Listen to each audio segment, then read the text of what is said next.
Okay, so the news is officially out. And if you follow this world of, well, magic, technology, and some very high-stakes family drama, you know exactly what we're talking about. Oh, yeah.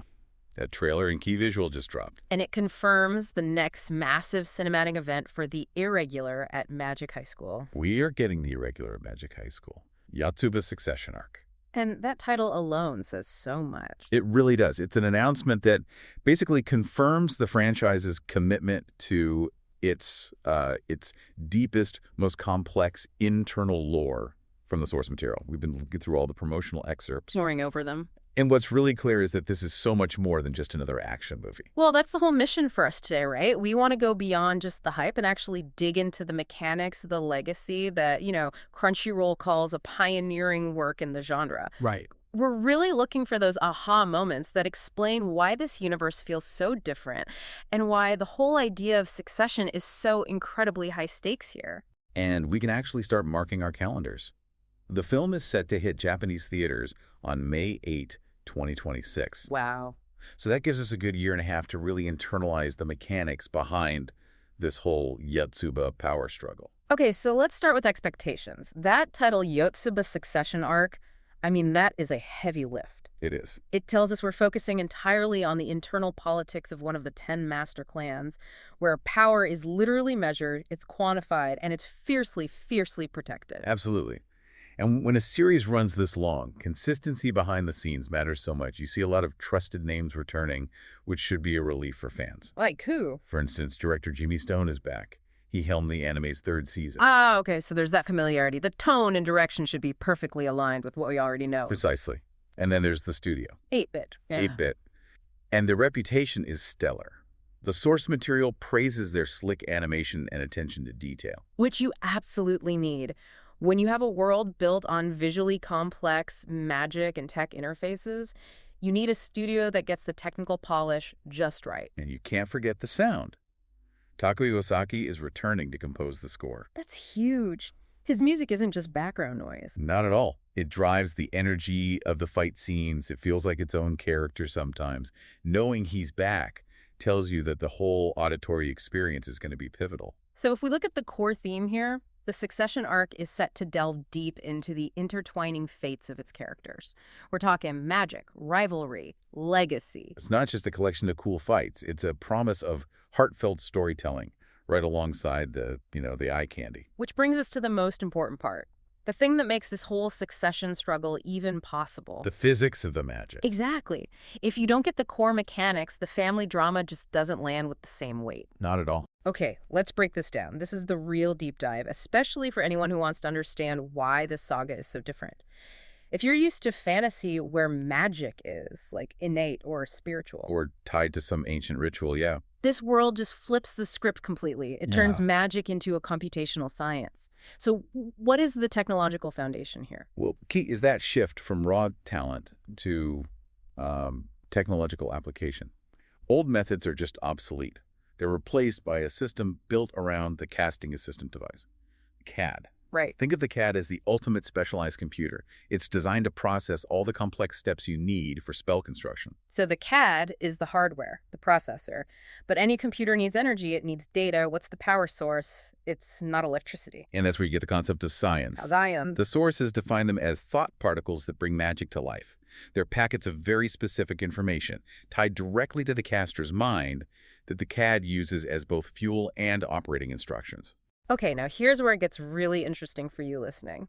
We're not just talking about some mystical energy. We're saying scions are quantifiable. Precise. If magic is powered by thought particles, then being a better magician means you can generate and manipulate those particles more efficiently. Exactly. The whole system feels grounded because they've developed ways to measure this raw potential.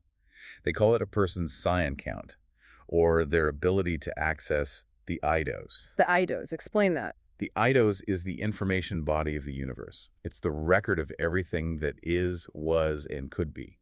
Scions are what let a caster, through their CAD, temporarily rewrite parts of that eidos. Wait, okay, let me get this straight. The CAD isn't creating magic. It's providing the computational sequence needed to access the eidos. And impose a new reality. And the scions are the raw mental energy to execute that rewrite. So this makes it less about magic ability and more about the raw computational speed and power of your own mind. That's it, exactly. And that's what makes the world feel so sophisticated. It's an internal logic that brilliantly blends fantasy with science. And the CADs themselves have to be just as sophisticated. They come in different forms, right? Oh, yeah. They all serve as high-speed computation machines, but you have everything from generic standard-issue CADs Slower, less accurate. to these incredibly specialized custom CADs. Or even integrated CADs that are tailored to the user's own nervous system. So I think for you listening, a good analogy might be, think of magic as advanced editing software for reality. I like that. Yeah. The scions are your raw processing power, your CPU speed, and your RAM. The sheer horsepower. And the CAD is the sleek, efficient user interface. It translates your vague intention into the precise, instantaneous code needed to actually perform the edit. That's a perfect way to frame it. And remember, this technology is highly regulated. It's always evolving. So the quality of your CAD is critical, but your ceiling. The ultimate limit is set by your innate scion output. And that detail-innate scion output is where the Succession Arc really gets its teeth. Right. This is the connection we need to make.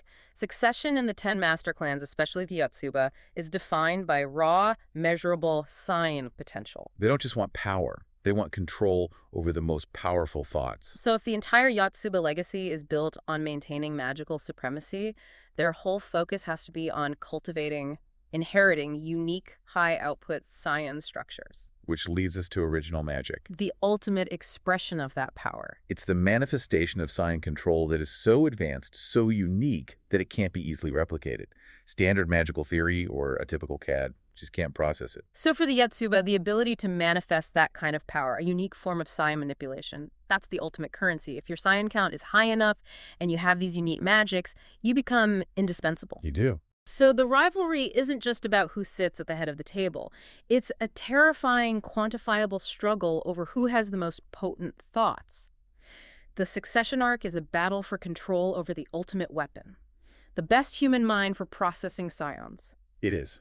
And the source material always shows that this kind of unique power comes with, well, deep character flaws or hidden costs, which just raises the dramatic stakes. So we're not just watching powerful people fight. No, we're watching individuals whose entire identity is tied to their genetically superior, but often dangerous, ability to manipulate reality with their minds. That deep complexity, the scions, the CADs, the eidos, that's why this franchise has such a huge global following, and this film is pulling directly from that origin story. Absolutely. The film is based on the original light novels by Tsutomu Sato. He created this entire system. And those novels are true world-building achievements. They were illustrated by Kana Ishida and published in Japan under the Dengeki Bunko imprint. The sheer volume of that work just shows you the level of detail it takes to keep this scion theory consistent. And its success led to the expansive franchise that includes manga and adaptations. People don't just consume this story, they analyze its rules. They really do. And we have to give a shout out to the global connection here. This lore isn't just in Japan. Yen Press is who we have to thank for bringing the light novels to the West. Which is so crucial for English-speaking fans to actually get into the weeds of the technical details, you know? Yeah, to really understand the plot's nuances. And that accessibility is what validates its impact. Yeah. Like you said, Crunchyroll calls it a pioneering work. That's high praise. It recognizes how it blurs the line between sci-fi and fantasy. And it's that rich lore, the ability to understand why the Yotsuba are so terrifyingly powerful, that just amplifies the anticipation for this film. The creators are clearly confident that the audience is ready to engage with the most complex, character-driven parts of the story. All right, so let's quickly summarize the critical takeaways from our deep dive today. We have a major cinematic release coming. The Irregular at Magic High School, Yotsuba Succession Arc. Hitting Japanese theaters on May 8, 2026. We've got the reliable creative team returning. Director Jimmy Stone, Studio 8-bit. Composer Taku Iwasaki. It's going to look and sound right. But the core concept, the genius of the system, is that fusion of tech and consciousness.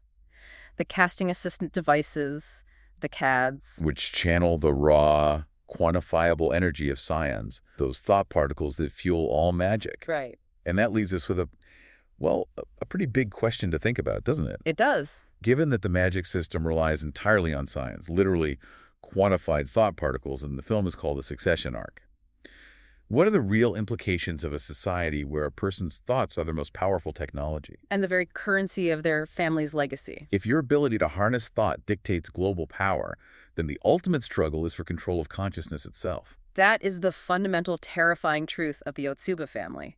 And that's what you should be mulling over while you mark your calendars.